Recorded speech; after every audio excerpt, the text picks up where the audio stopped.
What is he laughing about, Carville? What is he laughing about? Trump literally said, I'm not talking about those people. That's what he actually said. One other guy who I'm so proud to call a friend and a colleague through what we do at Rumble is Dan Bongino. Dan Bongino is on the Trump side of this thing. I am on the DeSantis side of this thing, but Dan is calling balls and strikes the way I am, and he saw me on Real Time call out this nonsense with James Carville, and he gave me a little credit, and I think it's worth, so I'm playing this not to pat myself on the back, I'm playing this to give Bongino a little credit, because we are on opposite sides of this thing, but we're both fighting for truth and for America, and I think that's important to note. Carville was on Bill Maher this weekend with a friend of mine, Dave Rubin, who did a good job, by the way, and I credit him. He's a DeSantis guy, but he's my friend and a good friend, and he did the right thing. He could have knocked Trump on this Charlottesville thing, and Dave didn't.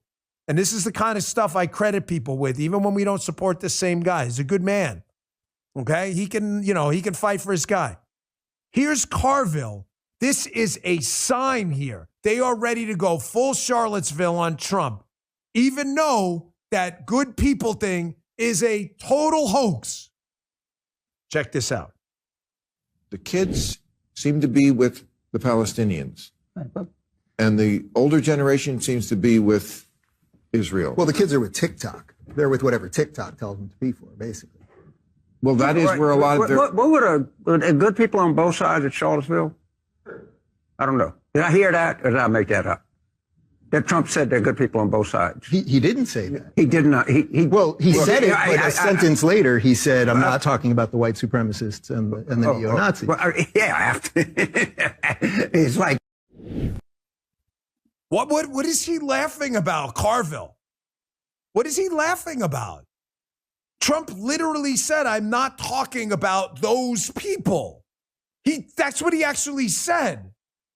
Folks, Carville said, this is not an accident, okay? Although that may not have been an intended part of his little monologue there, whatever the hell he was doing on Bill Maher's show, it's now clear to me that now that the Biden record is totally not savable, and that MAGAnomics is starting to trend. No, I'm not kidding. I didn't make that up. Don't credit me with it. MAGAnomics, people are starting to go back, go, wait, where's my wallet? Wait, it was a lot thicker in the Trump years. Holy shit, I'm losing money with Biden. Now that MAGAnomics is starting to trend and people are starting to go, all right, whatever. You don't like his personality. You don't like this. He's too much of a Queens guy, a New York guy, Trump. Yeah, I don't really care. I want my business to succeed. The Biden team's freaking out. So how do you get people to hate him? You got to go full Charlottesville. You got to go full Charlottesville. And again, even though, as Dan just said, we happen to be on different sides in this primary, the side that Dan and I are on is the side of truth. It's the side of America.